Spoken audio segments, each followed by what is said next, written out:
All right, we live now. Just gotta make sure the audio is good. Cause I had to do the whole video over. It was fire too. I had to do the whole video over, but because the audio was bad, it was real bad. Cause I had the music playing. It was like distorted. So I'm just trying to see on my end. Hold up, let me see if I can see it on my end. It says I'm live right now. Let me see. I think it'll eventually pop up. 1 second. That's it. It'll eventually pop up. Oh yeah. Okay, I see it. That's it. It'll eventually pop up. All right. Oh yeah. All right. So let me just share this. We go click the link. Let me put it in my bio, so I can share the link in my bio and description. All right, we're gonna do that. What's the link at? Right here. So I'm sharing it. We got a lot to talk about. Cause I feel like it's an issue that should be addressed. We got a lot to talk about. But yeah, welcome to On the Dotted Line 18. Make sure you follow us on Instagram, On the Dotted Line 18. Subscribe, like, share, all that, please. Cause we gotta talk about it. The real truth about the hip hop industry. Man. I know Ye, he went off. He got deplatformed by by these companies, talking about the Jews and who are the real Jews, and they have all this control of the industry. But I feel like we need to highlight, and I think he highlighted on the Drink Champs, but we really need to highlight on hip hop as a whole, because it is becoming a major issue, and the way it's shifting, it's becoming even worse. It's becoming even worse that you have kids becoming drill artists, and their battles is not like how it was back in the day when we going bar for bar. Their battles, if I catch you slipping, I'm killing you. Basically, that's that. So we're gonna first dive in to hip hop as a whole, and when did it shift? When did a paradigm shift? When it became like really, really violent. So like I was born in '89, so I was like my generation was the Tupac and Biggie, that thug life, that gangster rap. You had Nas, and Nas was more of a conscious rapper. He's more a conscious rapper that's talking about a lot of deep things. And he's also talking about things in the streets. So it was mostly storytelling. You had Wu-Tang Clan, you had Redman, you had Jay-Z. They was talking about their environment, they was talking about drugs. You had Tupac, he was talking about thug life and all of that stuff. And that was the one that was promoted more than Brenda's Baby, when he was talking about a real story that, that happened in the community. And, Biggie was just talking about his life. And I grew up in that era. But when did the paradigm seem to shift? Because in the 80s, you had these hip hop, you had Ice-T, they was doing like the beat street rap, when they doing the pop lock, like they doing the pop lock and stuff like that. You had Run DMC. They didn't make that type of negative rap. It was more like fun rap that you could dance, enjoy. You had the beatbox. You had Slick Rick. You had Rakim. It was like real gutter rap. Well, not what real gutter lyrical rap. You had Cannabis. You had LL Cool J. They had that was the type of rap that wasn't necessary. It wasn't necessary like how it is now, when it's like extremely violent. That was more of being competitive. Like I'm a lyricist and I'm great. I'm great at that. Nobody could challenge me. I think the shift turned when NWA happened.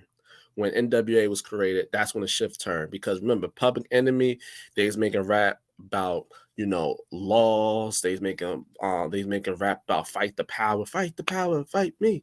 They was making, making that type of music, and that's very positive. It's like a lot of conscious rap, and you had the house party songs and stuff like that they played.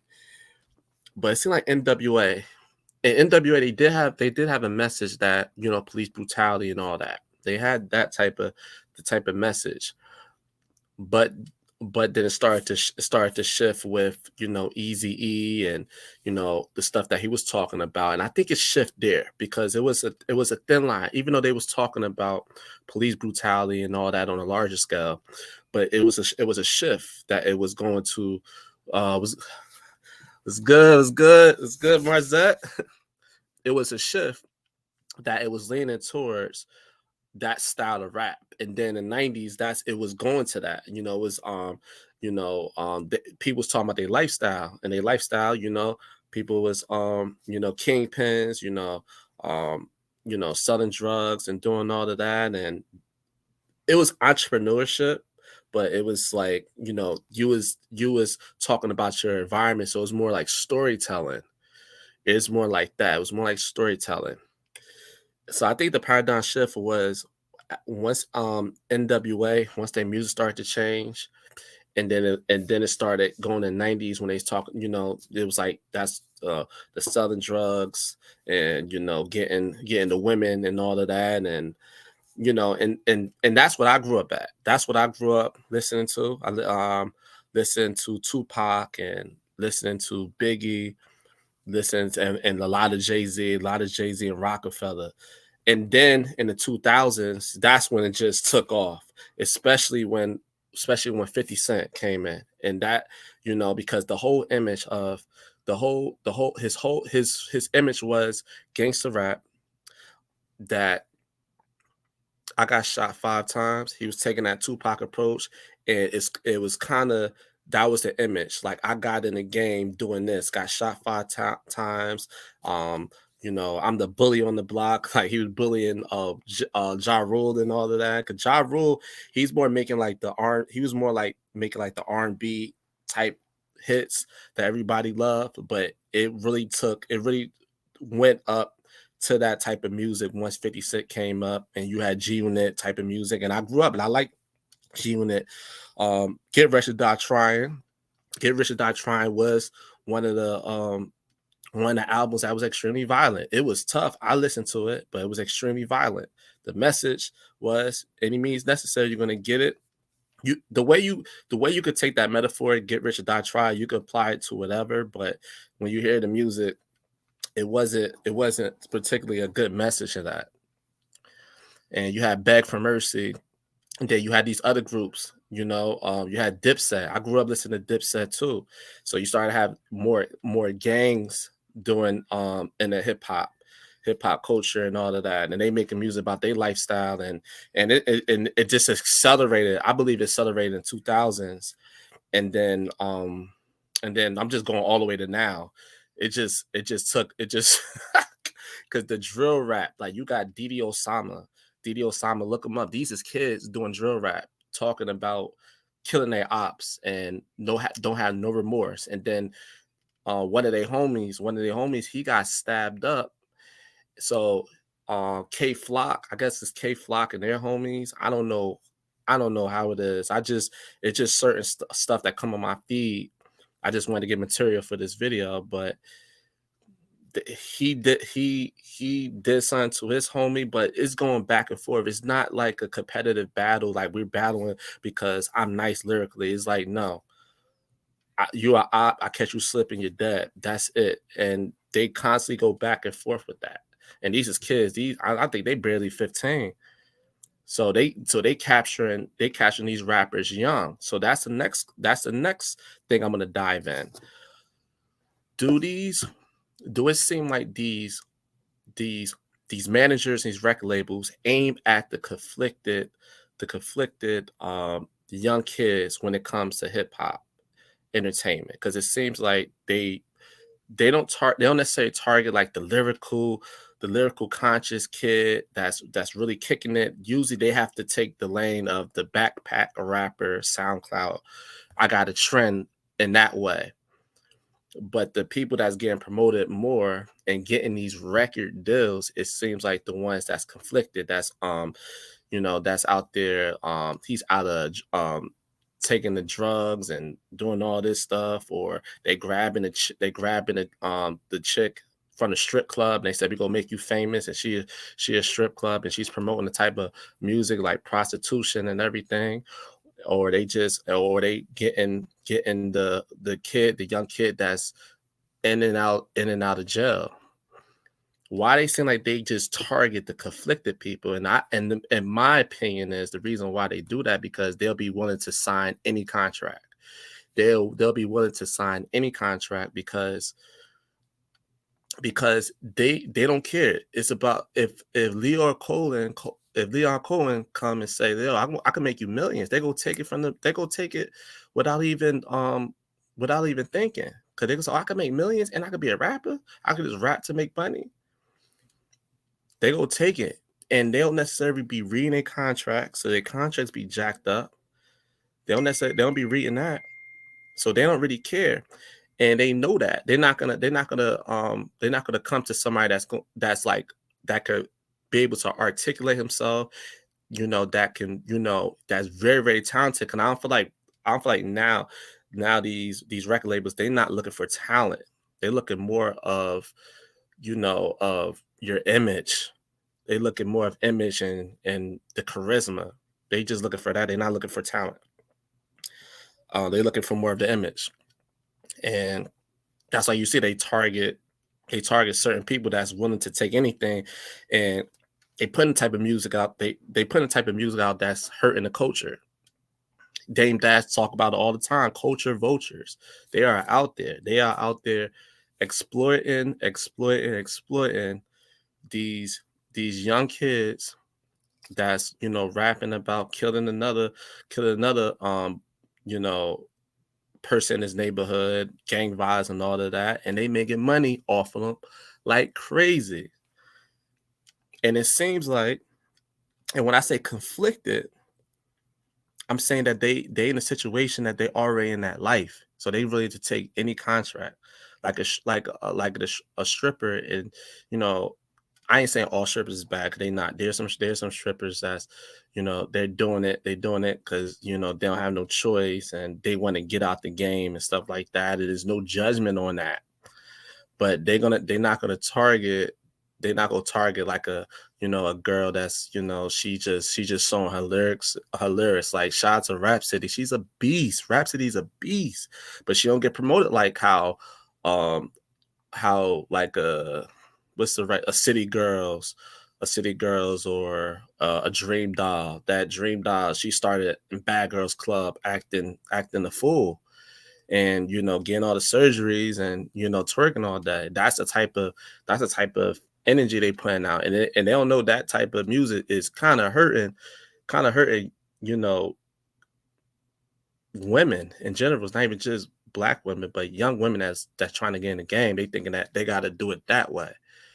And also with the drill rap and the hip hop for the men, that's going in and out of jail, or got a pending case. Why? Like, so you're gonna go sign. So why you go sign somebody to have a pending case already? And it's crazy. It seems like, okay. I'm not saying I'm just saying my opinion. It seems like, because it seems like the CIA, they make a deal with these record labels, or a record label make a deal with them, saying, listen, let me get three albums from them. Let me get three albums from them, and then you can take them. Because some of these rappers be having, like, once they have like three albums and the last album get watered down, they get hit with all these charges, all these racketeering charges. Because racketeering is like the most bullcrap charge. That's just to get rid of you. They get like Casanova, and you got Thugger. But Thugger, he brought it on himself, because he was just basically saying everything he was doing in his music. And that's why it's like you don't need a CIA to do no investigation because they tell everything in their music. That's the reason why. That's the reason why hip hop is like what type of direction is going. It's hurting more than it's hurting the culture more than it's helping the culture. And we don't even want to talk about the killing. We don't even want to talk about how many rappers probably for the last 3 years that just got shot and killed. It's the same murder, shot, end up shot and killed. I think PNP Rock was the most recent death. Young Dolph, and I like Young Dolph's music. When you talk about the entrepreneur stuff, but he also was putting out the energy of surviving. So it was just always surviving, and the type of music you put out, you manifesting that out, and you put that energy out, that karma will come back. And then you have Mo3 getting shot and killed, another rapper. You had King Von. And it's crazy. The day that King Von got shot and killed, Pooh Shiesty, another artist from Lil Durk's label, he had his that was when his record dropped. Now, where's Pooh Shiesty now? He's fighting a charge right now. We haven't even seen him. He's in jail. YW Melly, he's never getting out. Because the type of the feds, they had to look at his music to say, oh, so you did kill your friend. You was in a car.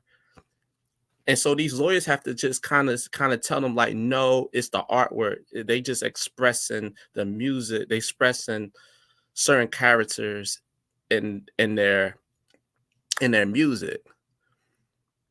And that was kind of like back in the day, like when 50 Cent was talking about wanksters, like people's being something that they not. And that's how like these kind of SoundCloud rappers, they still push that negative energy, even though they're not even about that life, but they can push it. So they could keep pushing that because they being something they not. So it could constantly get pushed. And who hurts the most? Our community. Our community hurts the most because we're not going to be respected. It's going to be more people. It's going to be more people dying in our community, and also it seems like, okay, it's a false image because it seems like, okay, this is the only way I could get money to be an entertainer, and which is not.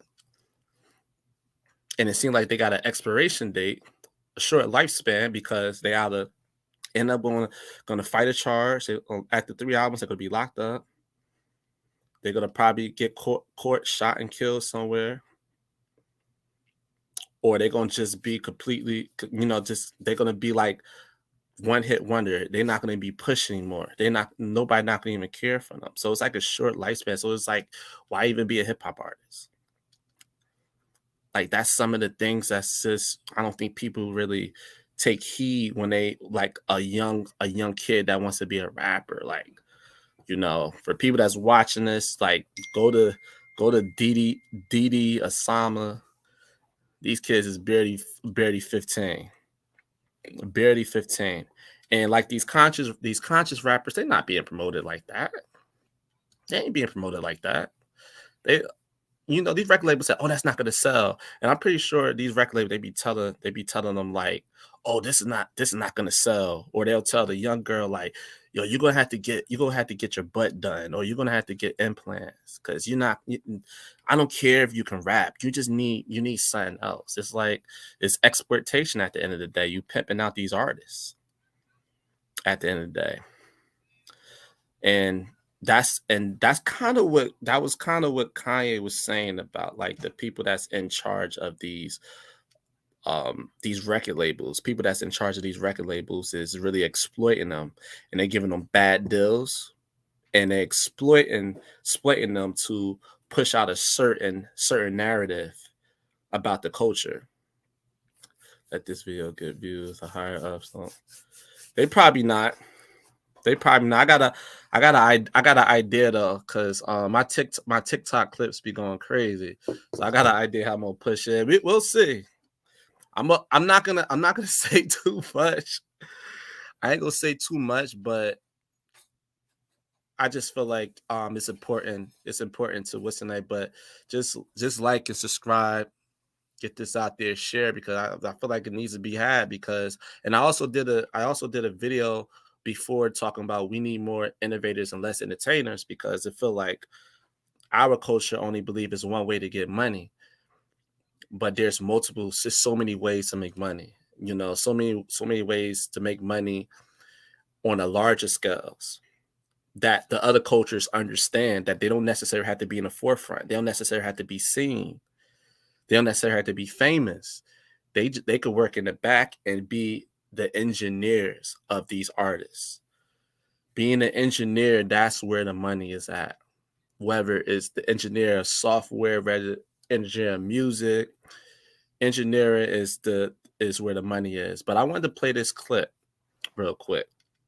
But Leo Cole, he was on the Breakfast Club, and this where they keep talking. This where they keep talking about how these record execs constantly, just they exploit these artists. They exploit them. And it seemed like they make it, like I keep saying, they make a deal with the feds. And you got to ask yourself, if the shoe was on the other foot, would these other cultures, would they want that type of music? Would they want that type of music being promoted, talking about their community and their culture like that? No. But I'm gonna share this. Let me present this real quick. Let me see. Where is it at? Oh,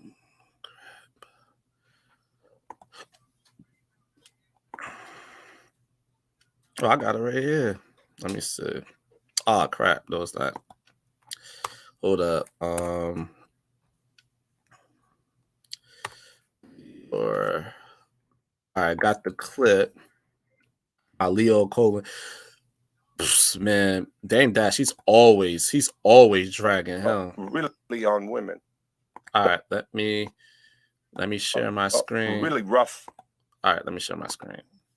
Because this guy, this guy got some nerve. But this is the issue.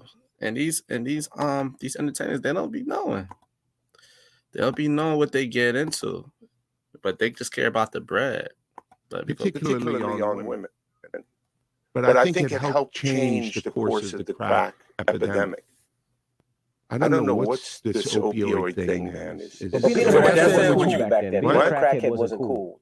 Now it seems like they're making it cool to be drinking lean and syrup. And it's the most dangerous thing that's facing. If it is, why are you signing them? Our society.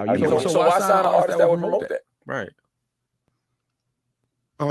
Because I already answered that question. You weren't paying attention. She asked me talent or issues, and I said talent. But I have to. I can't give up on people. Don't you think that's hypocritical, though? Right. It's opportunistic. Yeah. I got people to feed. Terrible. I got a business to run. You're gonna make Dame Dash take this clip and call you a coach. So you see right there, I'm gonna pause that clip. So you see what he said. He don't care. He got a family to feed. He ain't putting that he ain't talking about his culture like that. That have nothing to do with his culture, that have nothing to do with his family. He's trying to make money off of you. This is what a culture vulture looks like. And he's still heavy in the industry. Still exploiting, the young kids, the young babies out there that's making the music. Sign them bullcrap contracts, and then after the third contract, they probably won't even live to see that. And also another thing, when they die, they don't even own a publishing, so their family's not even making the money.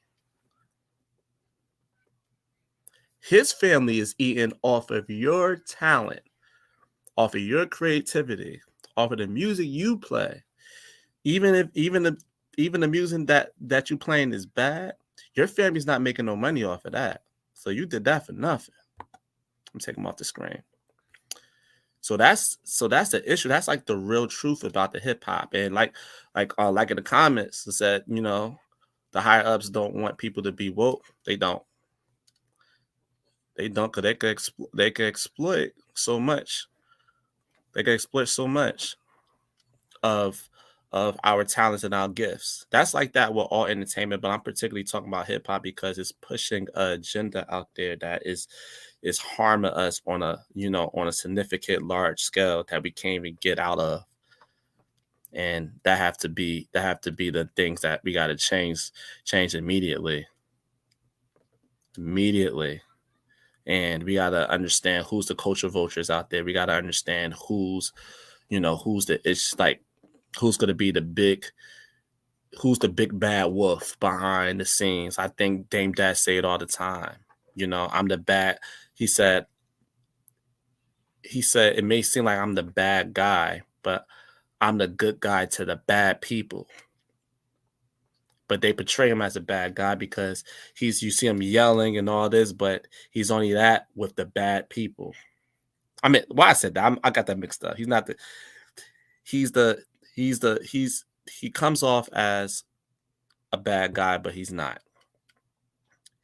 He's really the good guy, but he's really the good guy, but he's the bad guy to the bad people that people don't even see. And he talks about the people like Leo Cola that constantly just be a culture vulture. You know, you got Adam 22. You know, he's another one. He may not think that. He may say, I'm just have people up there, but you know, he said drill rapping is killing a lot of people in Chicago, but you still have these people on there on the platform.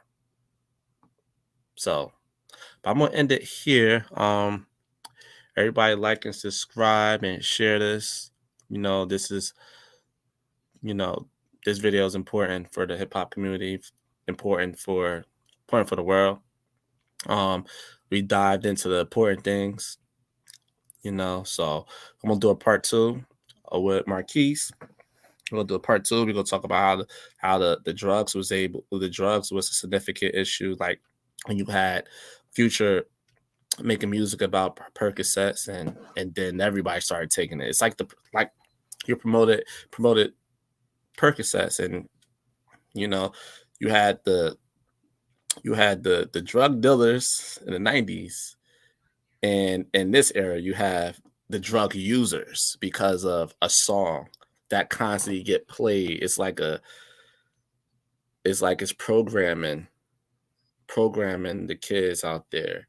Percocets, Molly Percocets, and then it starts to program. A vibe turns into the influence, the sound waves of the music that becomes cool to do. And it influence you. But we're going to end it here. Please like and subscribe. Hopefully they don't take this video off. You know how they do it. But yeah, follow on the downline 18. Like and subscribe. Also, Trade Digital 89. I also teach coding, and I'm also helping people create their Shopify store. You know, Black Friday's coming up, all the holidays coming up, and you want to make money, you can create your you get an online store, and you could be killing it with the online store. I can create one for you. I could teach it. You know, you can hit me up on Trade Digital 89. You can hit me up on Instagram.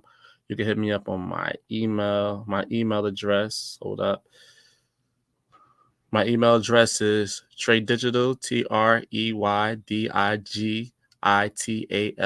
89@gmail.com. So you can hit me up on my email, and TreyDigital 89 is on my Instagram and my TikTok. So you can message me. We can help you out with that. But that's it for this episode. Hope y'all enjoyed it. See you when I see you on the dotted line. Peace out.